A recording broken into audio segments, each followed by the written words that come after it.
Ingénieurs du son, actrices, cascadeurs, dresseurs animaliers, monteurs, scénaristes, producteurs, directrices de casting. Manessi, l'émission qui met en lumière les femmes et les hommes qui font vivre le cinéma. Aujourd'hui, je reçois Ludovic Douillet. Il est directeur de production. Il a à son actif plus de 25 films, notamment Calvaire de Fabrice Duvels, Le talent de mes amis de Alex Lutz, Chamboule-tout de Éric Lavenne, ainsi que Papy-Sitter de Philippe Guillard. Au cours de cet entretien, il nous racontera son premier souvenir de cinéma, son parcours atypique, mais on essaiera aussi de comprendre avec lui quel est le rôle d'un directeur de production lors de la préparation d'un film. Vous écoutez Manessi, un podcast cinéphile présenté par Laurent Chic. Salut Ludo. Bonjour Chic.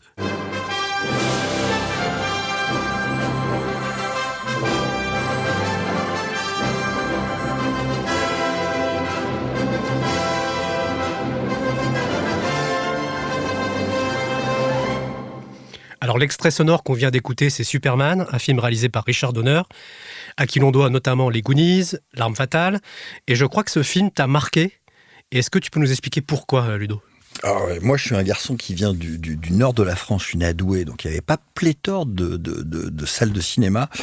Et à 3 ans, on a déménagé avec mes parents, on est arrivé à Saint-Ouen, en banlieue parisienne, et à l'époque, pour moi déjà, Saint-Ouen, c'était la capitale. Et à l'époque, c'est donc la première fois où je suis allé dans un vrai grand cinéma qui est le Grand Rex. Le mythique. Le mythique. Et donc, pour moi, avec mes petites pattes arrière, j'étais totalement impressionné.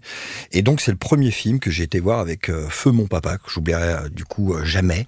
Et donc, j'ai le souvenir du Grand Rex, du cinéma et des marrons chauds que j'ai eu le droit en prime à la sortie, qui m'a changé quand même, plutôt de la patate que je pouvais prendre dans la gueule habituellement pour avoir fait une connerie. Mais là, c'était vraiment du marron chaud gustatif. Je ne sais pas si tu te souviens, à l'époque, au Grand Rex, il y avait aussi la féerie des eaux.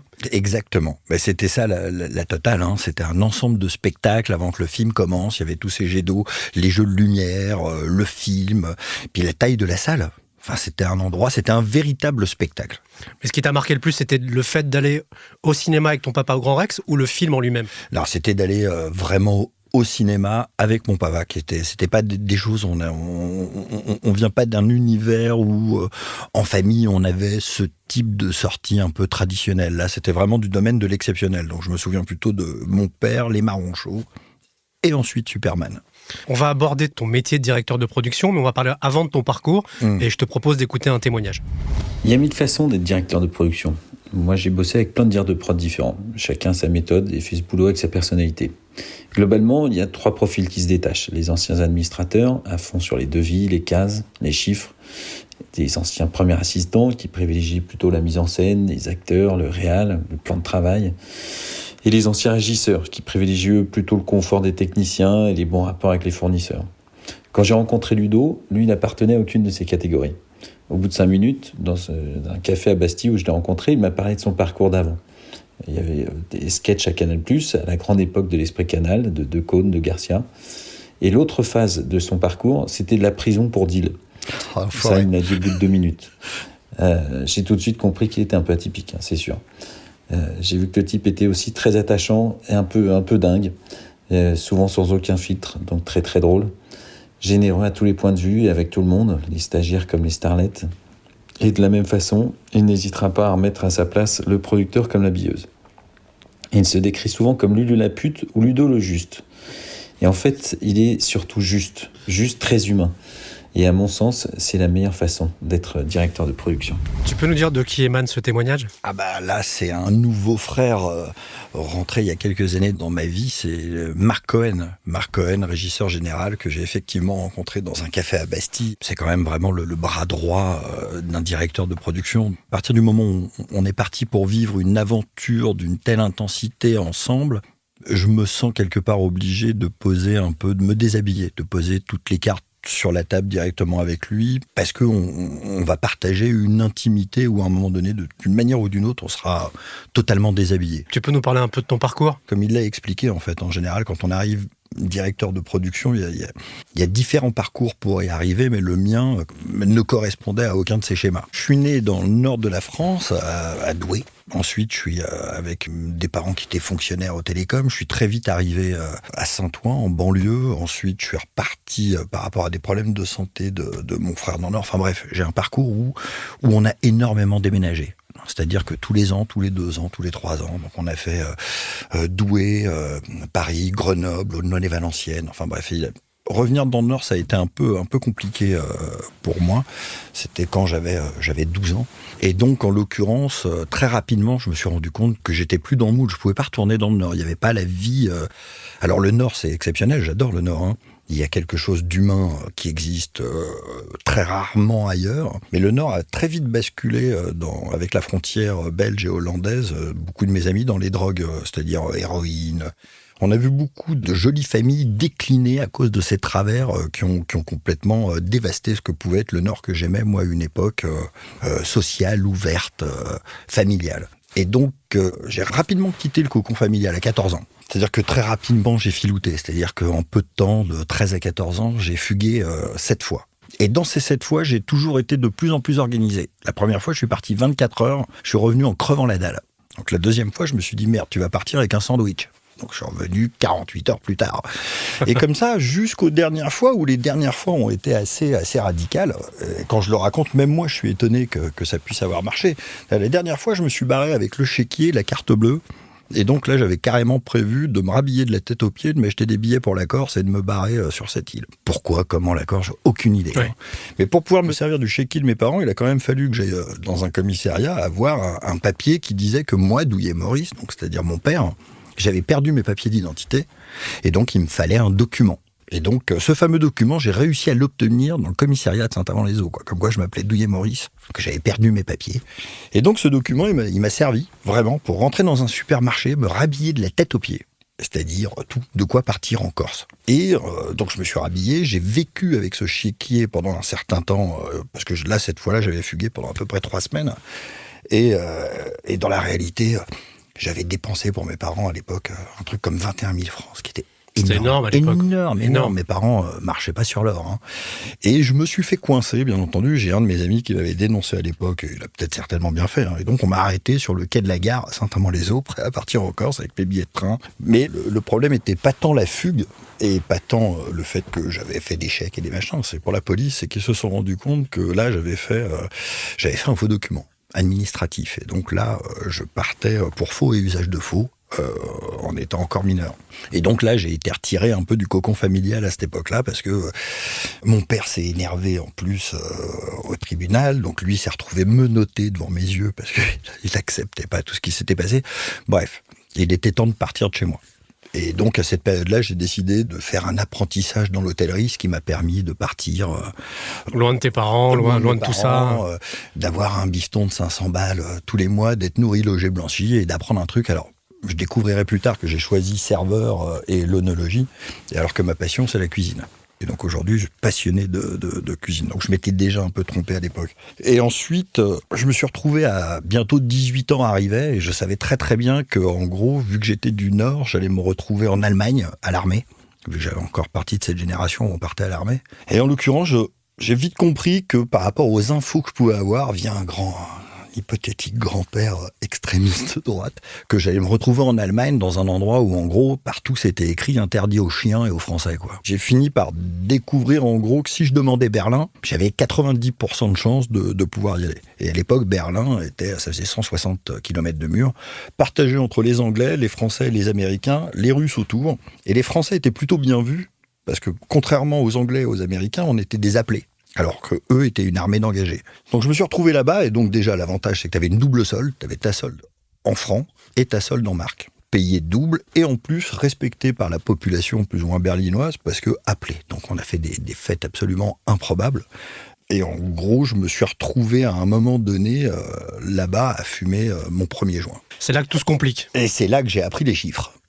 C'est-à-dire que moi qui étais très mauvais à l'école, ou qui ai fait très très peu d'école en réalité, mathématiquement, tout s'est fait dans ma tête, quoi. Quand j'ai vu une boulette de autant de grammes qui valait autant de francs, je me suis dit là, ou de Deutschmark, je me suis dit là, il y a quand même un énorme potentiel à venir. Parce que, 1, j'appréciais la fumette, et 2, il y avait moyen de se faire de la thune, quoi. Ce qui est intéressant dans ce que tu dis, parce que on n'est pas là pour faire l'apologie de quoi que ce soit, mais ce qui est intéressant, c'est que c'est un parcours. Il n'y a pas de déterminisme social. Malgré le fait qu'on part d'un parcours compliqué, on peut évoluer et aller vers d'autres choses. Toi, à quel moment tu te diriges vers ce métier de directeur de production, du coup ? Donc, je rentre à la capitale, comme on dit. Et là, en arrivant à la capitale, à l'époque, j'ai un ami qui s'appelle Jeff Esterman, qui travaillait pour Camille Saferis et Alexandre Devoise à Canal+. C'était les débuts de Canal. Ouais. Et puis, lui était assistant accessoiriste. Je vais le voir, je lui dis, il n'y a pas du boulot. Il me dit, écoute, moi, j'arrive pas à m'occuper des deux. Moi, je préfère Camille Saferis, c'est mon humour. Je pense que toi, tu peux t'entendre avec Devoise. Remplace-moi pendant une semaine sur l'accessoirisation des choses. Ok. À l'époque, Devoise, c'était Mister Pub dans les émissions d'Arthur. Il débutait à Canal+. Et en gros, son credo à lui, c'était la météo. Donc tous les jours, en fait, de la rue présentait la grande famille. Et il y avait un créneau météo. Et dans ce créneau météo, Devoise en profitait pour faire un sketch en fonction de l'édito du jour.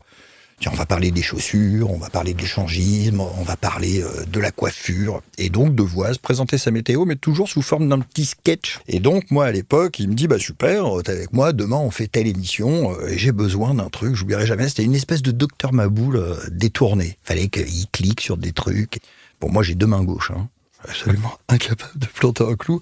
Par contre, j'ai une catch absolument improbable et j'ai retourné le tout Paris pour arriver le lendemain à 9h à Canal+, avec son Docteur Maboul, tout le tralala. En plus de ça, Devoise a toujours été à l'époque quand même un garçon un peu charmeur, qui avait besoin qu'on gère un peu ses plannings et tout ce qui l'entourait.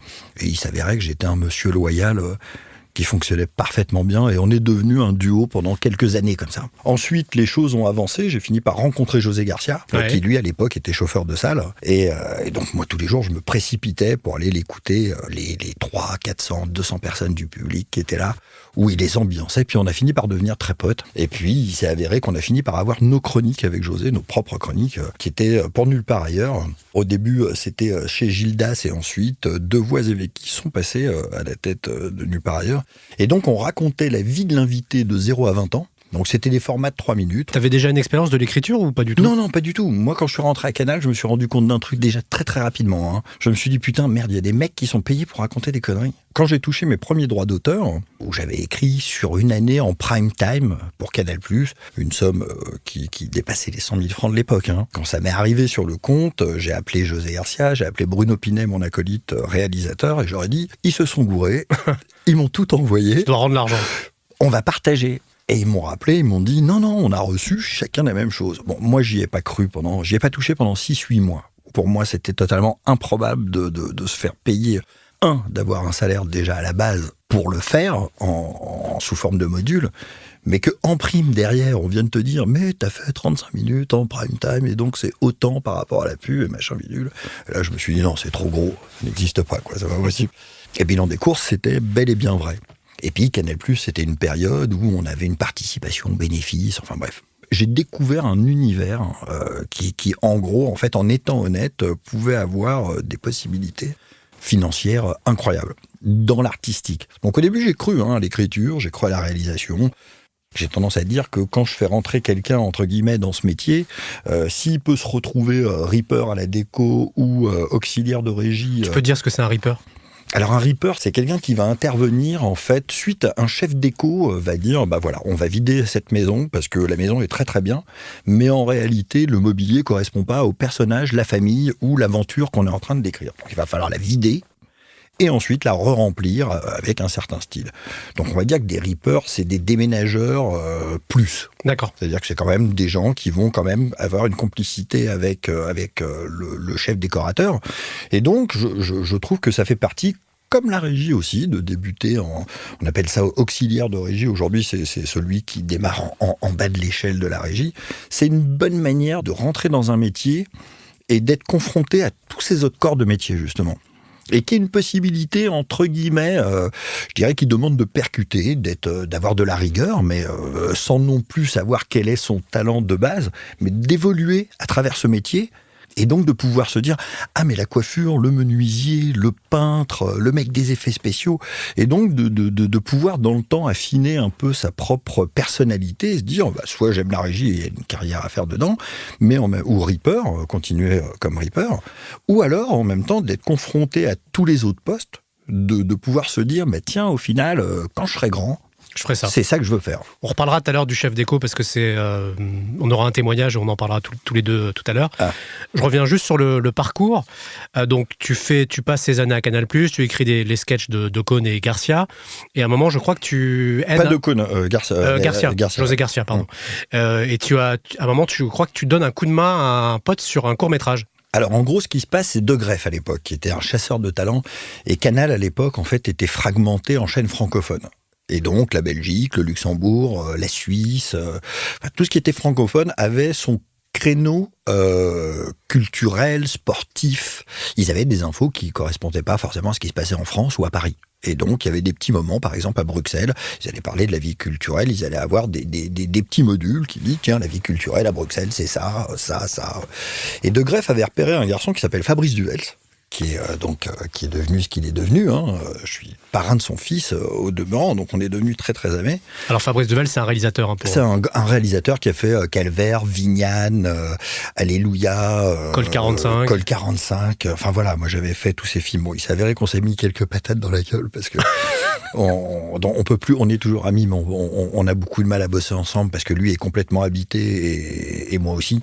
Et donc c'est humainement, on se connaissait trop à la fin. Mais au départ, De Greff l'a ramené à Paris puis a dit, écoutez, il faut faire un truc avec ce gars, quoi. Et donc on nous a laissé la possibilité à Canal d'être à un moment donné les nuls, les nouveaux. Alors on n'a pas eu le talent, mais on a eu les moyens pour faire des petits sketchs. Ce qu'on avait fait, nous, c'est qu'on avait pris 2 garçons, 2 filles, et que ce soit des enfants, des vieux, des bébés. Notre identité, ils n'étaient pas connus, mais notre identité, c'était que ce soit toujours eux, travestis, pour raconter des sketchs. Bon, il s'est avéré qu'on s'est lamentablement gaufré, et on n'est jamais devenu star de quoi que ce soit. Mais bon, Duvels, lui, en parallèle, avait une chronique en Belgique qui était vachement bien, d'ailleurs, qui s'appelait Culturo. Ouais. Et Culturo c'était Fabrice Duvels, dans un petit costard étriqué, crème, avec un petit chapeau mou, une petite moustache. C'est plutôt un très beau garçon et un pas mauvais comédien, qui était accompagné de son fidèle assistant qui s'appelle Stevenson. Et Stevenson, c'était une figure emblématique de Belgique, qui est décédé aujourd'hui, mais qui avait à mon époque déjà 75 ans, qui avait une collection de pingouins. Il avait 3800 pingouins. Il avait une tenue de pingouin. Et il faisait des shows où il avalait des harengs. Et en gros, ils avaient une voiture avec un énorme cas, une vieille bagnole, estampillée Culturo. Et là-dessus, en fait, à chaque fois, il y avait Charlie à la radio, il y avait une vieille Sibi dans la bagnole qui faisait « Nit, nit, nit, Culturo, Stevenson ».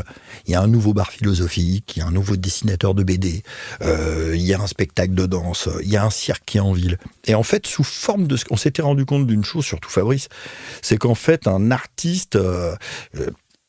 souvent le plus mauvais vendeur pour lui-même. Donc on écrivait une histoire autour du personnage sous forme d'une enquête.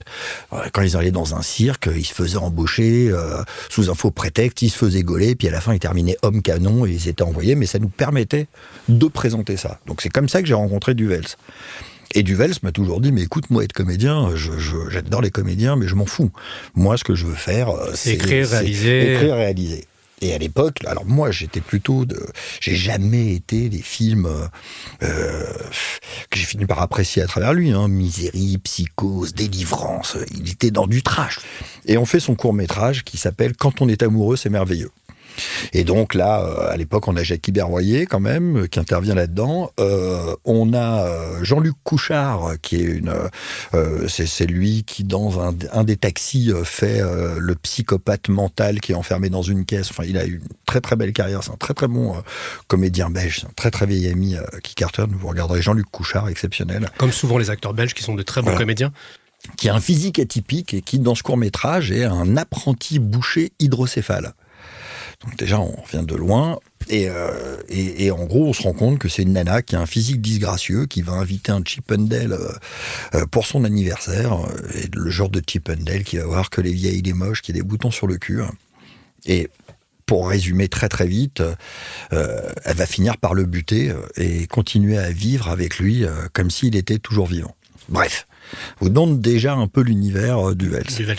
Et ça, ce truc-là, enfin ce court-métrage-là, moi je l'ai fait comme ce qui a été un cauchemar pour moi parce que. Mais t'étais déjà directeur de production là-dessus ? C'est là où je me suis fait défoncer. Il a fallu que je fasse un choix par la suite. C'est que j'ai fait premier assistant réal et directeur de production. Et ça, c'est le truc à ne jamais faire parce que d'un côté, tu gères le temps, donc on t'aime pas beaucoup, et de l'autre côté, tu gères le peu d'argent, donc là, on te déteste carrément. Donc, ce qui fait que tu deviens une cible. Mais est-ce que c'est vrai que tu as choisi ton métier de directeur de production en regardant la grille des salaires ? Alors, ça a fait un peu partie du truc, pas en Belgique, parce que il n'y a pas de grille de salaire en Belgique. C'est venu par la suite.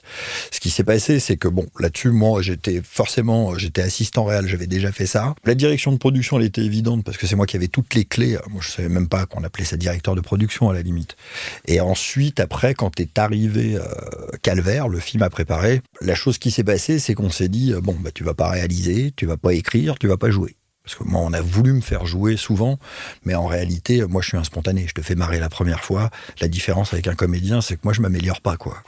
Et donc, du coup, ce qui s'est passé sur le suivant, c'est qu'à un moment donné, sur Calvaire, on avait fini par trouver 1,2 million pour faire ce long métrage. Il restait la possibilité. À un moment donné, on me dit, mais moi, je vais faire quoi ? Et on dit, écoute, il y a un job qui est quand même, un tiers à gérer la technique, un tiers la production, un tiers l'artistique. Et là, je me suis dit, tiens, ouais, un peu pivot comme ça me plaît. Et puis c'est vrai qu'ensuite, j'ai fini par me rendre compte sur la grille des salaires que tu faisais partie en fait de la formule directeur photo, chef déco, directeur de prod, t'étais dans le haut de la caste. Et là j'ai fait ouais, c'est bien ça. Justement, on va essayer de comprendre ensemble ton métier de directeur de production. Alors, je vais te poser une question. Moi, je suis novice, je connais pas vraiment ton métier. Est-ce que tout part d'un scénario ? Pour un directeur de production, ça part d'un scénario. C'est-à-dire que, en gros, c'est assez simple. Le producteur, il se retrouve avec un scénario, et puis il se dit ok, j'ai un truc dans les mains, combien ça vaut ? Combien ça vaut si je le fais avec Pierre, Paul, Jacques, Gisèle, Estelle, Paulette ? Donc là, il va m'appeler moi, et il va me demander de transformer en fait ce scénario en chiffres. D'accord. Et en gros, pour transformer le scénario en chiffres, je te l'ai fait très bref, il y a 9 catégories. Il y a le 1, c'est les droits. Qui l'a écrit, la musique, toutes ces choses-là.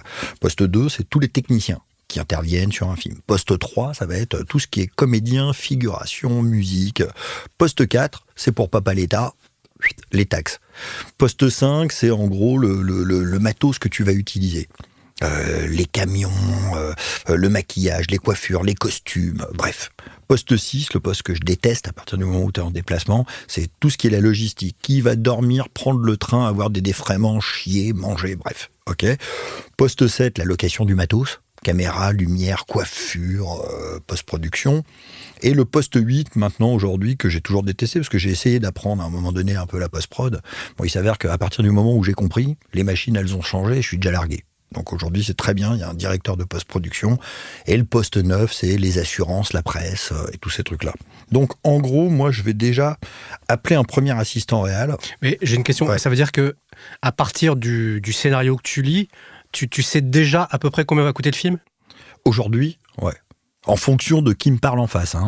C'est-à-dire le producteur, il va me dire, tiens, c'est un film d'auteur ou c'est un film d'auteur avec star, mais qui s'implique. C'est un film où je vais avoir Wilson, de Tonquédec, Dubosc. Ça veut dire aujourd'hui que j'ai quand même fait un petit peu le tour de tout ce qui peut être star ou de gens en devenir. Donc, t'arrives à avoir plus ou moins un chiffre déjà en tête. Ensuite, t'appelles ton copain, ou pas copain, mais un assistant réal, comme celui qui est le garant du temps. D'ailleurs, au passage, un premier assistant réalisateur, comme plein d'autres postes dans le métier. Ces gens-là, ils prennent la moitié de mon salaire, c'est absolument honteux. C'est-à-dire que moi, si j'arrive à faire un devis, c'est grâce au fait que ce garçon, il m'est pondu le fait de me dire, tu vas le tourner en 25 jours, ou 35 jours, ou 45 jours, il y aura 15 heures supplémentaires, il y aura 24 nuits, donc ces gens-là, ils me servent une soupe. Ils te facilitent le travail. Et ensuite, derrière, c'est eux qui tiennent la boutique, parce que moi, je me pointe sur un tournage, après, une fois que le tournage est lancé, je me pointe le matin, je dis, ok, on démarre bien à l'heure, ok, je me pointe le midi, je me dis, tiens, merde, comment ça se fait qu'on est en retard de ça et comment on peut rattraper le coup ? Et je me pointe le soir pour fermer la boutique, mais celui qui va tenir l'ensemble du staff, je dirais, et qui l'aura anticipé, qui me l'aura vendu au départ, c'est lui. Donc il y a quand même déjà une injustice pour le premier assistant réal, mais c'est le premier qui me permet de me dire, voilà, Il m'a établi une grille qui me dit tous ces comédiens vont bosser 20, 30, 10, 15, 12 jours. Il y aura autant de jours avec des voitures travelling. Et tout ça, moi, je le transforme en chiffres. Donc là, ensuite, je l'amène au producteur et je lui dis voilà, ton film, il vaut ça. Et c'est lui qui donne le feu vert. Alors après, il tortille un peu du cul déjà, parce qu'il dit t'es trop cher, c'est le principe du producteur. Et ensuite, moi, il y a une limite dans laquelle je peux lui dire écoute, on peut réduire, si on gagne des jours là-dessus, si on enlève 20 pages, et après, moi, je décide en finale. Donc là, c'est la partie en amont, on va dire, et tu arrives sur le tournage, et tu racontais un peu ton rôle sur le tournage, mais est-ce que tu peux nous détailler un peu ? C'est quoi ton rôle, Ludo, sur un tournage ? Non, mais en gros, une fois que le mec, il a trouvé le pognon, enfin le mec ou la nana, enfin bref, cette boîte de production, une fois qu'ils ont trouvé le pognon, ils vont me voir et vont me dire, voilà, en gros, ils vont me filer les clés. Alors bien entendu, ils vont pas me filer, moi j'ai fait des films de 800 000 à 18 millions. J'ai bien entendu qu'ils me mettent pas sur un compte 18 bars. Donc... non, voilà. Surtout sur ton compte. Surtout sur le mien. Sinon, il y a longtemps que je te parlerai, mais de loin, au soleil, en te disant, oui, voilà comment on escroque la profession. Non, tu reçois par tranche. C'est-à-dire que, mais moi, au départ, ce qui va se passer, je vais donc avec la comptabilité, la personne que j'appellerais mon administrateur de production, c'est un super comptable. C'est la personne qui me dit, écoute, t'as mis 10 000 francs dans telle case, 10 000 euros, pardon. Et donc, toutes les semaines, il va me dire, tiens, dans la case où t'as mis 10 000 euros, il t'en reste 6, il t'en reste 4, il t'en reste 2. Des fois, je me rends compte que je vais éclater cette case. Mais par contre, tout n'est que vase communicant. Je sais que parallèlement à ça, tu peux rééquilibrer. J'ai équilibré ailleurs. Ouais. Donc, l'idée de la chose, en fait, c'est déjà toujours essayer de ramener la monnaie du pain. Moi, ce qui fait ma particularité, c'est que j'ai jamais dépassé sur un film. Ouais, c'est ça. Tu sais que ton tournage coûte 8 millions. Voilà. Et tu passes pas au-dessus de ces 8 millions. Voilà. Par la porte ou par la fenêtre, c'est le contrat. Et ensuite, à partir du moment où le producteur, il a dit oui, je vais commencer par embaucher Mark Cohen, mon ami régisseur général qui va arriver. Je vais ensuite prendre mon assistant à droite, Antonin Silo, qu'on appelle le secrétaire de production. Le réalisateur, lui, il aura choisi son directeur de la photographie. Le directeur de la photographie, il aura choisi son chef électro et son chef machinot. On aura embauché la chef déco. En final, après, tout devient tentaculaire. Je vais me retrouver à la tête de 5-8 chefs de poste avec lesquels on va avoir une collaboration, on va dire. Et de eux, on va se multiplier comme des lapins pour se retrouver entre 50 et 200 à la fin. Mais moi, j'ai des chefs de poste interlocuteurs. Et donc, au fur et à mesure d'une préparation, on augmente. Et donc, la première semaine, on va dire, je suis tout seul. Ensuite, à la fin de la première semaine, j'ai mon régisseur général qui s'occupe de l'organisation qui arrive. J'ai mon directeur photo qui débarque aussi avec la chef déco, où on va aller repérer des endroits et on va voir le niveau d'intervention. Et de là, au fur et à mesure, on avance comme ça, sur tout un temps de préparation. Et ensuite, à la fin, il s'avère qu'il arrive un jour J, où c'est ça la magie de ce métier. C'est-à-dire que moi, j'arriverai pas à choisir si je préfère un poste plutôt que... Alors, j'aime le bien, je changerai pour rien. Parce que, t'es chef, j'adore être chef. Ça, c'est inné. On va pas raconter de conneries. J'aime bien gérer les sous. J'ai un truc qu'on m'a toujours cru à l'école, que j'étais la dernière des chèvres, ce qui était pas tort. Moi, quand mon père a essayé de m'expliquer les conversions de décilitres, centimètres cubes, je voyais dans ses yeux qui regardaient en se disant « Mon Dieu, j'ai fait un crétin ». Ouais, en fait, ça fait partie. Il y a l'apprentissage scolaire et il y a l'apprentissage de la vie, ce qui sont deux choses différentes. Ouais, et puis moi, je crois que c'est surtout un truc, c'est comme t'es capable de mettre une praline au fond d'un but parce que t'as un pied gauche magnifique, t'as pas fait exprès, t'es né avec, quoi. C'est ça, c'est inné. Moi, il s'avère que sur 5 millions d'euros, c'est un peu comme Picsou, je veux dire, il manque 50 000 là. Elle est où ? Là, quelqu'un qui a tapé dans la caisse, quoi. J'ai un truc avec les chiffres qui fait que j'ai une particularité aussi à la différence peut-être de tous ceux qui ont fait des études ou qui viennent d'un format, c'est que moi, ça m'impressionne pas ce pognon. Et j'ai aucun complexe à le dépenser. Et j'ai toujours pensé à la différence des autres qui dépensent trop tard, que savoir dépenser vite et bien, c'est gagner de l'argent. C'est-à-dire que j'ai un nombre d'exemples de gens qui ont essayé de gratter, et puis à la fin, ça leur a coûté 3 fois le prix, et ils ont été en retard. Plutôt que de savoir payer quand... Alors, des fois, ça peut paraître impressionnant, mais c'est des jetons. Et les jetons, il faut savoir les poser à un moment. C'est pas l'argent de ma mère. Et il y a un moment donné, même si tu as une responsabilité, il faut relativiser ce fric qui doit partir à un moment donné. Donc, j'en vois se concentrer sur le fait de « Ah mon Dieu, j'ai donné 4 indemnités à 18 €, ça les rend malades. » Enfin bref, c'est une vision. Moi, je pense que savoir dépenser, c'est gagner de l'argent.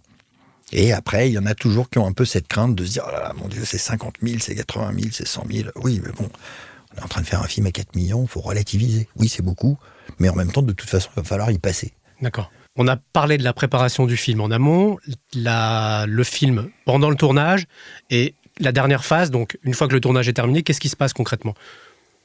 Bah là, c'est chiant. C'est la partie la moins sexy. Hein. Ouais, tu fais la voiture balai de toutes les merdes, quoi. C'est-à-dire que t'as fait des situations, tu te dis, voilà, j'en suis là, on a économisé autant, et puis t'as quelqu'un qui se réveille, et puis qui t'a pas fait ses notes de frais pendant tout le film, et puis qui en plus quelqu'un où tu te dis, mais il est pas millionnaire de base, et puis tu vas découvrir qu'il a avancé 7000 balles de sa poche, et puis qui d'un seul coup va complètement, et quand on a plusieurs comme ça va totalement déstabiliser, toi, le budget que tu pensais avoir. Donc, en fait, c'est un peu la voiture balai de toutes les merdes. Tu vas te rendre compte que t'as loué 47 bagnoles et en final, t'en as 22 dont t'as perdu les franchises. Enfin, tu vas recevoir un hôtel qui va te dire, ah ben oui, mais en final, ils ont dévasté la chambre ou ils ont fait une fiesta qui a un petit peu mal tourné. Il y avait des knackis collés partout sur les murs et puis quelques traces vertes que je suppose être du vomi suite à une soirée de telle ou telle catégorie de poste. Donc non, c'est la voiture balai, c'est pas désagréable. Alors t'es content parce que c'est fait, c'est plus souple, mais en même temps, c'est quand même une période où, voilà, moi, au départ, j'avais tendance à dire, tiens, ça y est, c'est plié, c'est fini, les chiffres, c'est ça, et non. C'est tous les jours, t'as des surprises. C'est la voiture balai. Donc moi, c'est pas un moment que j'apprécie beaucoup. Et puis après, t'es content que ce soit fini. Et puis après, tu te retrouves chez toi. Et puis t'avais 200 coups de fil, 100 coups de fil, 50 coups de fil par jour. Et puis après, il n'y a plus que ta petite maman qui t'appelle. Et puis là, ça fait quand même... On en parlera après, ça, fait quand justement. même comme un cratère. Et je sais que sur un tournage, il y a forcément des aléas. Et je te propose d'écouter un témoignage et une vision du métier par quelqu'un que tu connais, qui est Antonin Silio. Je m'appelle Antonin, je suis intermittent du spectacle sur des tournages de long métrage et je suis l'assistant de Ludo, rencontré il y a 1 an et demi. Un vrai personnage, singulier, entier, épuisant, mais aussi très attachant. Et avec cette faculté de t'emmener avec lui. Quelques mots peut-être sur ma vision de ce métier de directeur de prod. À mes yeux, c'est un chef d'orchestre, celui qui tient les rênes. À la manœuvre de la gestion économique d'un projet, il est le garant de sa bonne marche et c'est à lui que revient les arbitrages financiers dès la préparation du projet.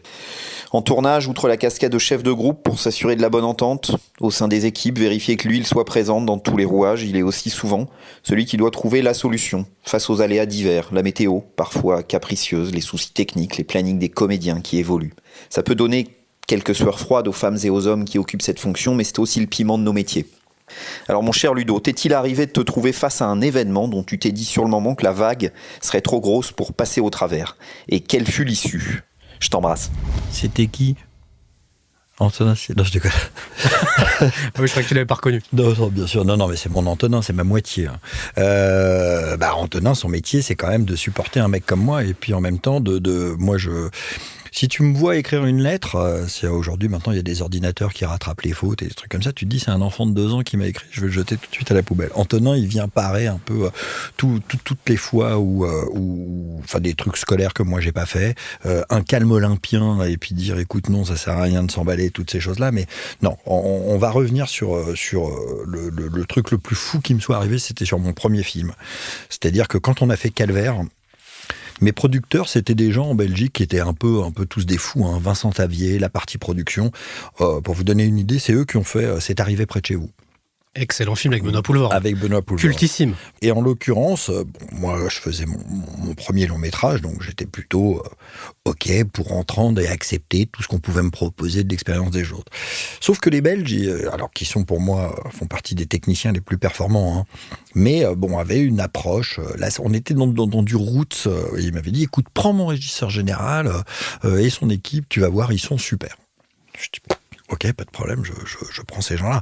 Enfin, quand on connaît l'importance de ces gens-là dans la logistique des choses... De ces postes qui sont très importants.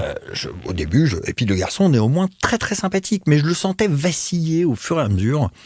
Et on arrive, je commence à lui demander une situation, donc des comptes, dire voilà, dans les enveloppes, les hôtels, les machins, parce qu'on a quand même fait, on faisait 200 bornes, 150 bornes, tous les soirs on changeait d'hôtel avec lui. Et puis je lui dis, écoute, les chiffres, on est où ? Il me dit, voilà, je t'ai ramené ça. Et j'oublierai jamais, il me dit, tu vas voir, il y a une rawette de 3 000 €. Une rawette, pour un Belge, c'est une petite économie. D'accord. Je dis, OK, super, une rawette. Et là, je commence à étudier sa grille, et puis je me rends compte que 2 500 € plus 2 500 € font 2 500 €. Et là, je me dis, ouille. Donc je recalcule le tout, et là je me rends compte que j'ai pas du tout une rawette de 3 000 euros, mais un cratère de 25 à 30 000 sur un film à 1,2 million. Et puis donc je discute avec lui, et puis très vite je me rends compte en réalité qu'il est très mal, que le projet il est trop gros, que c'est en train de le détruire en fait. Le mec est vraiment mal. Et en l'occurrence, je comprends que le gars va pas pouvoir tenir le cap avec l'équipe qu'il a. Ce qu'ils avaient fait, c'était des choses où, comme on a fait, on part dans 2 camionnettes avec une bande de potes, mais là on était sur une vraie structure de long métrage, et Calvaire, c'était un film, pas beaucoup de sous, mais extrêmement ambitieux, dans plein d'endroits. Et donc je me rends compte, mais très vite, je lui fais dire, je lui dis, mais en fait, moi j'ai pas forcément envie de te garder à bord, parce que je sens que ça va être difficile, mais je pense surtout que toi, c'est courage fuyons, quoi. Et c'est bel et bien le cas. Et en l'occurrence, là, je prends la décision sur mon premier film de dire, bon, bah écoute, on va se séparer, mais quand on connaît le métier, savoir ce que c'est que de se séparer de son régisseur général adjoint et de son équipe régie le vendredi, après 8 semaines de prépa pour attaquer un film le lundi, en plein hiver, en plein milieu des Ardennes belges, avec 1 mètre de neige. Ouais, c'est se tirer une balle dans le pied. Voilà, quoi. on était au Luxembourg en plus, qui était quand même vraiment en plus. Et il s'est avéré que là, j'ai eu le droit à un coup de fil à un ami qui s'appelait Régis Vallon, qui est directeur de prod. Et j'ai dit, voilà, on va tous mourir. Est-ce que tu as des personnages à me présenter ? Et là, j'ai reçu Olivier Gage, régisseur général, et Louis Le Chevalier, qui sont arrivés que j'ai eu le soir même, qui sont arrivés le lendemain. On a passé le week-end là-dessus. Et le lundi matin, je me suis rendu compte qu'on tournait dans une forêt qui était avec une pente à 35 degrés, où j'avais 12 camions qui arrivaient. Et de mort, je me suis rendu compte que j'étais sauvé. C'est-à-dire que tout de suite, là, j'ai vu ce que c'était des professionnels, parce que moi aussi, je découvrais ce métier, c'était mon premier film, qui ont pensé des choses que j'aurais jamais pensé. Mettre tel camion en premier, deuxième, parce que quand on va devoir repartir, le demi-tour, la logistique. La logistique. Et là, je me suis dit, j'ai pris la plus belle décision de ma vie. Si je l'avais pas prise, peut-être que mes films s'arrêtaient là. Et ce jour-là, j'ai mis mes couilles sur la table en disant, bah voilà, faut trancher. Je l'ai fait. Et l'issue a été heureuse. Et du coup, en fait, ces deux acolytes, qui sont mes amis toujours aujourd'hui, y en a un qui est directeur de prod, l'autre qui est en passe de devenir producteur, m'ont suivi sur les 7 films qui ont suivi derrière. En fait, si tu veux, dans notre podcast, dans Manessi, on essaye de garder un fil rouge entre invités. Donc là, on a récemment reçu François Burlot, qui est comédien, et il a une question pour toi. Ludovic, bonjour, c'est François Burlot. Tu t'en souviens, on s'est rencontrés la première fois sur le tournage des Francis en Corse, film de Fabrice Bégotti. Et je voulais savoir si nos fêtes improvisées dans les paillotes et autres plages secrètes, qui se sont multipliées au fur et à mesure de l'avancée du film, avec le vin qui coulait à flot et la charcuterie délicieuse de l'île de Beauté, n'avait pas explosé le budget initial du film. Toi qui, en bon directeur de production, tiens les cordons de la bourse, maintenant tu peux nous le dire, n'a-t-on pas explosé le budget des Francis avec nos soirées mémorables ? Je t'embrasse, j'espère te retrouver bientôt sur un plateau et je te souhaite un bon podcast avec l'ami Laurent Chic. Salut Ludovic. Dans la question de François, au-delà des fêtes, il y a l'aspect humain aussi, qui est très important. J'imagine que toi, c'est quelque chose qui te tient à cœur. Ah c'est-à-dire que je remercie déjà pour sa question qu'il ait gardé ce souvenir-là, parce que moi, c'est très important. Mes équipes, c'est-à-dire que j'entendais tout à l'heure, moi, je suis capable de me faire un producteur, une comédienne star ou un technicien de la même manière. Ouais, ce que disait Marc tout à l'heure. Voilà, c'est-à-dire que pour moi, tout le monde chie droit de la même manière. Et j'ai une personnalité qui est vraiment, je vois pas le poste, je vois le problème et la personne qui a fait le problème. Pour répondre à sa question, en fait, non, il n'y a pas d'explosion de budget là-dedans, dans le sens où ça fait partie. Ça fait partie du game d'entretenir une équipe. Et moi, je sais que par exemple, j'ai fait un film avec Fred Shaw et c'est lui qui m'a fait la remarque la dernière fois. Je suis pas la mère Teresa Manouche du cinéma, hein. Mais il m'a surpris une fois quand on tournait Made in China. J'avais un gamin stagiaire qui était là, on est en plein hiver, et l'autre, il était tellement heureux d'être là, mais il avait une veste, une chemise en jean, alors qu'il faisait moins 10. Et puis, naturellement, j'ai chopé, je lui ai dit, mais qu'est-ce que tu fous là, Pinocchio, avec ta veste en jean? Qu'est-ce que c'est que ce bordel? Il me dit, ah ouais, non, mais j'ai pas. J'ai dit, écoute, tiens, tu vas par là, on est dans le quartier chinois, tu vas bien le trouver, va t'acheter un manteau, bouge de là, je veux te revoir avec une doudoune. Et puis Fred m'en a reparlé. Bon voilà, ça fait partie des choses naturelles qui, à un moment donné, on est dans un métier quand même. On est des forains contemporains. On est là pour. On amène la fête avec nous quelque part. C'est moi, je viens d'une famille de forains. Donc on allait avec 3 chiens pour. Alors attention, c'était pas Pinder, nous. Hein. On avait 3 chiens pourraves et une tombola à la con. Hein.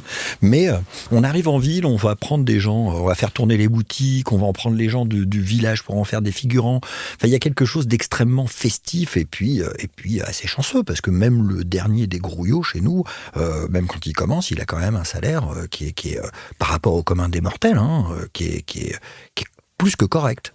Donc, non, pour moi, la fête est une condition. Alors, le problème que j'ai avec les fêtes, c'est que j'ai plus 20 ans, donc maintenant, c'est plus moi qui ferme la boutique. Ouais, alors, toi, tu les inities, mais tu fermes pas la boutique. Je les ferme toujours. Le problème, c'est la gueule que j'ai le lendemain, c'est-à-dire qu'on me voit pas. C'est-à-dire, le lendemain, il est où, le directeur de prod? Il est parti régler un truc à Paris parce que ça manque. Enfin, voilà, il y a un énorme pipeau qui sort parce que j'ai la tête dans la cuvette. Mais c'est hyper important. C'est hyper important parce que ça soude tes équipes. Ça te permet aussi de faire des belles rencontres. Et à ce sujet, on a un autre témoignage qui va te plaire, je pense. Je m'appelle Samuel Tesser, je suis chef décorateur. J'ai rencontré Ludovic Douillet pour la préparation du long métrage de Philippe Lachaud, Super-héros malgré lui. Il n'a malheureusement pas pu finir cette préparation et donc du coup je n'ai jamais réussi à finir un film avec lui, mais le préparer était un vrai bonheur parce que les échanges, le côté humain, côté simple et efficace de sa façon de penser et de travailler est vraiment assez unique dans ce métier, parce que cette relation directeur de production, chef décorateur est essentielle à la fabrication d'un film, et j'ai rarement rencontré quelqu'un avec qui je m'entendais aussi bien. Donc voilà, j'espère que j'aurai l'occasion de retravailler avec lui, ce qui serait pour moi une chance. Voilà. Merci Ludovic. Je trouve qu'il y a beaucoup d'émotions qui se dégagent de son témoignage et pourtant vous avez eu un rapport qui était plutôt court. Ah oui, mais bon, moi en même temps c'est toujours pareil, c'est-à-dire que ce métier c'est une caverne d'Ali Baba, quoi. C'est-à-dire que de rencontrer des gens comme Samuel Tesser avec le parcours qu'ils ont et puis de parler d'un pied d'égalité comme ça, tout simplement. Moi je suis totalement impressionné. Hein. Moi ce qui m'émerveille dans ce métier, c'est pas un métier. Mais c'est-à-dire toute la préparation qu'on a faite, j'ai un jour qui va arriver sur une feuille de service, qui sera le jour 1. Et où mon comédien, il sera passé par le HMC. Il va arriver sur le plateau qui aura été réglé. Alors HMC, c'est habillage, maquillage, costume. Voilà. Et qui va arriver sur le décor, qui aura été préparé par la déco. Il y a l'ingénieur du son qui sera là, il y a les cadreurs qui seront là, l'accessoiriste qui sont là. Et en réalité, moi, je m'émerveille de tout ça. Il arrive un instant T où tous ces gens qui sont dilués au départ ne finissent que formés qu'un autour d'un projet et d'un film. Donc j'ai pas de préférence, moi c'est cette alchimie. C'est-à-dire qu'il y a un moment donné, il y a cette création qui naît. C'était au départ un scénario qu'on m'a envoyé, qui est devenu des chiffres, qui est devenu des hommes, et qui devient des hommes et des femmes, et qui est devenu un film. Et ça m'impressionne beaucoup. Et Samuel fait partie, c'est comme Marc Cohen, c'est comme Antonin, c'est des professionnels qui eux me permettent, c'est-à-dire que c'est en fait étant entouré de gens brillants que ça m'amène la lumière, moi. Donc en finale, je ne suis bon qu'à travers les autres. Je me balade avec une équipe de tocards, je suis le chef d'une bande de tocards, hein. C'est relativement simple. Donc voilà, non, et puis Sam, c'est vrai que ça a été court et ça a été intense parce que il avait quand même 1 million d'euros de budget et qu'à un moment donné, tout le monde regardait ce million parce qu'il fallait faire des économies en disant oui, mais c'est trop 1 million, mais en même temps, c'est trop. Et par rapport à la proportionnalité du film, c'était pas trop et voire ça pouvait être trop peu. Et donc, on a essayé ensemble, malgré moi, le fait que j'avais des producteurs qui, à juste titre, devaient trouver de l'argent. Et moi, d'essayer de convaincre que c'est peut-être pas chez lui qu'il faut aller le chercher. Voilà. Et donc, je pense que là-dessus, on a un rapport qui est intelligent. Alors après, il faut pas se raconter d'histoire. Hein. Il y a des gens qui travaillent pas comme moi et ça marche très bien. Hein. Ils rentrent là-dedans, ils taillent. Chacun sa personnalité, chacun amène sa manière de travailler. On se fait pas de potes et on n'en a rien à branler. Bon, perso, moi, comme ça m'intéresse pas. Honnêtement, j'ai besoin d'être aimé. C'est con. Mais j'ai besoin de cet amour aussi. Alors il y a une notion aussi qui est très importante dans Manessi, c'est la transmission, le partage, et justement on a Enzo qui veut te poser une question. Bonjour, je m'appelle Enzo, j'ai 14 ans, je suis en 3e au collège Danton et j'aimerais savoir en tant que directeur de production, qu'aimes-tu le plus dans ton métier et ce que tu aimes le moins ? Ce que j'aime le plus, c'est toutes les rencontres. C'est-à-dire, c'est ça, c'est tous ces corps de métier. Et puis, j'aime bien être le responsable. J'aime bien à la fin, j'aime bien être celui qui tranche. C'est-à-dire que, alors souvent je tranche dans le bon sens, mais même des fois si je tranche dans le mauvais, c'est-à-dire s'il y a une remise en question là-dedans. Le nombre de fois où j'ai fait le coup à une équipe parce qu'ils ont besoin de sentir, il faut aller à droite, il faut aller à gauche. Bon, des fois je ne suis pas intimement convaincu qu'il faut aller à gauche et je crie à tout le monde, on va à gauche, ce qui me laisse une amplitude de 10 minutes, 1 heure, 2 heures. Et je me rends compte que merde, c'était à droite qu'il fallait aller, mais pendant ce temps-là, ils ont tous été occupés. J'ai aucun complexe à revenir 1 heure après et dire bon, écoutez, c'est tous à droite, les gars, c'est comme ça. Et après, j'assume. Mais ça m'a donné du temps, donc le fait d'avoir des responsabilités, le fait de trancher, et puis le fait d'avoir des discussions. Alors après, par contre, ça dépend avec qui on travaille. Je vais essayer d'éviter de donner un avis artistique. Je vais essayer quand même d'être présent pour appuyer et faire en sorte que l'artistique avance. Voilà, sauf si ça devient complètement crétin. Mais en même temps, après, chacun voit à sa porte ce qui est crétin dans l'artistique ou pas. Donc j'essaye de garder un peu de distance en n'oubliant pas que je fais partie de ceux qui tiennent les cordons de la bourse et qu'à chaque fois que je vais intervenir, tout le monde va interpréter la chose en se disant « Oula, celui-là, il essaye de gratter 10 000 balles, fais gaffe à ce qu'il dit. » Même si je vais sortir une bonne idée, les gens vont avoir le doute parce que le directeur de production va se dire « Celui-là, il essaye de nous barber un bifton. » Alors que tu dis « Mais non, honnêtement, c'est pour vous, c'est mieux. » Et puis alors ce que j'aime le moins, c'est me séparer des gens. C'est-à-dire que ça fait partie des trucs qui arrivent. Mais en général, j'ai quand même au moins ce privilège-là. C'est qu'à chaque fois que je suis arrivé dans une position où il fallait se séparer de personnes et non pas virer des personnes, je pense que tout le monde s'y retrouvait parce que ça venait pas forcément de moi, mais ça rentrait pas dans le moule. Et puis le projet lui correspondait pas. Et puis la personne était malheureuse sur ce truc. Et le fait de se dire les choses, on n'était plus du niveau de la séparation, de dire toi tu dégages. Mais c'est jamais agréable de perdre une patte, quoi. Il y a une notion qui ressort beaucoup des témoignages, déjà la notion de relations humaines, mais je pense qu'il y a quelque chose qui te tient à cœur aussi, c'est de transmettre aux plus jeunes. Est-ce que tu peux nous dire un mot là-dessus ? Disons qu'on a la chance de faire un métier où on va prendre ce qu'on appelle, nous, des stagiaires conventionnés. Alors, il y a différentes manières de l'aborder. Moi, j'ai la chance, en général, de les prendre, c'est-à-dire que je suis un mercenaire. C'est-à-dire que je ne suis pas dans un bureau de prod tous les jours que Dieu fait. Je n'interviens que quand il y a un film et je me retrouve en région, je me retrouve à Paris, je me retrouve à l'étranger, enfin bref. Et nous, on a la chance de pouvoir faire rentrer... Les écoles, d'ailleurs, sollicitent beaucoup ça et ça nous arrange. Alors, en plus, un stagiaire conventionné chez nous, il est quand même rémunéré. Il y a quand même un petit quelque chose qui tombe. Il est nourri, logé, blanchi. Et en prime, surtout, c'est que moi, je supporte pas de les voir ne rien faire, enfermés dans un bureau. C'est-à-dire, c'est même pas qu'ils restent là à glander. C'est que je suis heureux de les voir papillonner sur un plateau et puis de découvrir en finale qu'il faisait peut-être une formation du son, mais qu'en finale, il s'est rendu compte que à la machinerie, il s'est rendu compte que les machinos, c'est pas des gars qui poussent bêtement un truc sur un travelling, mais que ils inventent en permanence des choses, ou pareil avec des chefs électro. Enfin, je trouve que c'est un métier qui est à découvrir, et pour ceux qui peuvent être amenés à l'aimer, de se rendre compte dans leurs yeux que c'est pétillant, quoi. Et puis en plus, il y a entre les questions candides, les démarches qui vont être de leur part, ou les idées, des fois toutes fraîches, toutes nouvelles qui arrivent parce que ils ont un autre regard aussi sur les choses. Non, je trouve que c'est un métier de transmission qui est absolument exceptionnel parce que comme c'est un monde de spectacle, encore une fois, on est des forains en spectacle.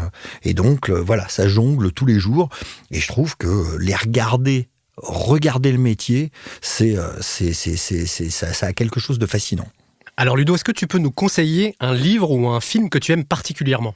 Alors, pour un livre, parce que c'est un livre qui m'a fait rire comme un bossu de A à Z, ça s'appelle La conjuration des imbéciles, de John Kennedy Toole. C'est l'histoire d'Ignatius, qui est un personnage qui a un physique assez disgracieux, quoi, hein, qui vit toujours chez sa mère dans un bled aux États-Unis, et le mec, il est absolument détestable, quoi. Il a normalement rien pour lui. Il est méchant, réac, raciste, homophobe, tout ce que tu veux. Et malgré le personnage complètement dégueulasse qu'il est, elle est arrivée au bout de 200 ou 300 pages. Où il t'a fait marrer de sa connerie, hein, parce que il connaît que des gens autour de lui, c'est un vieux tripot, un vieux tabac, vraiment on est dans une espèce d'Amérique profonde, et t'as quand même de l'affection pour t'arrives à avoir de l'empathie pour le personnage. Totalement, alors qu'il est terrible. Au début, tu le vomis, tu te dis bon, j'arrête de lire ça. Et je crois en plus qu'ils ont essayé de faire un film, ça a jamais réussi. Et ce qui me plaît assez, c'est horrible ce que je veux dire, dans ce bouquin, c'est que John Kennedy Toole était un écrivain qui s'est toujours cru raté, mais vraiment raté, alors que son bouquin, si je me souviens bien, il a eu un Pulitzer, hein.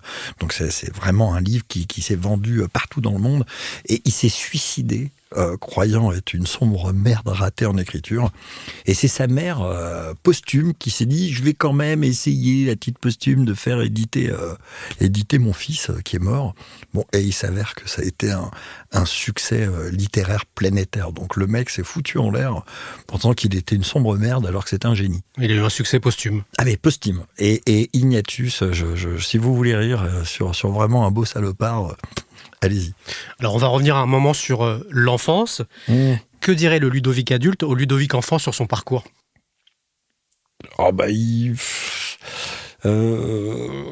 J'aurais tendance à dire qu'il faut pas forcément croire ce qu'on peut te renvoyer les premières années, parce que ce que tu vas vivre par la suite n'est pas du tout le reflet de l'image qu'on voulait donner de toi. En fait, finalement, il y a tellement de choses de possibles. Moi, j'aurais jamais cru, hein, partant du nord de la France et en n'ayant jamais dépassé les 5 de moyenne, que je me retrouverais à faire ça. Et puis à regarder dans les yeux de feu mon père, qui m'aimait beaucoup, hein, mais qui se disait, mon Dieu, qu'il est con.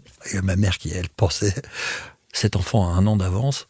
Et donc, finalement, on n'est pas leur reflet au départ de ce qu'on deviendra par la suite. Et qu'est-ce qu'on peut te souhaiter pour le futur, Ludo ? Des sous. Toujours les sous. Non, du bonheur, de la santé. Là, je sors d'un accident de moto où j'aurais pu être sur un fauteuil roulant, voire mort. Bon, il s'avère que je suis reparti pour un tour. Donc, le plus important, c'est ça, vivre, et puis d'un seul morceau, si possible. Alors, Ludo, je voudrais te remercier d'avoir accepté notre invitation. Je voudrais faire un grand merci à Justine Ribeiro qui m'a aidé pour la préparation de ton portrait. Merci à Marc Cohen, merci à Antonin Silo, merci à Enzo, merci à Samuel Tesser. On a été ravis de t'accueillir et je crois que tu as un dernier mot à nous dire. Oui, moi je voudrais remercier aussi quelqu'un qui a été extrêmement important dans ma vie et dans mon basculement en directeur de production, c'est Vincent Roger,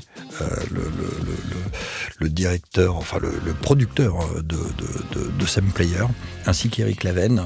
Et voilà, ces gens m'ont permis quand même de passer à une autre étape de cette carrière de directeur de production. Merci Ludo et au revoir. Au revoir et merci maman. Les amis, on se retrouve très prochainement avec un nouvel invité pour découvrir son univers. Pour que l'histoire de ce podcast continue, vous pouvez le soutenir en lui attribuant 5 étoiles, notamment sur Apple Podcast. N'hésitez pas à vous abonner. On attend vos commentaires, vos suggestions sur les plateformes dédiées ou sur les réseaux sociaux.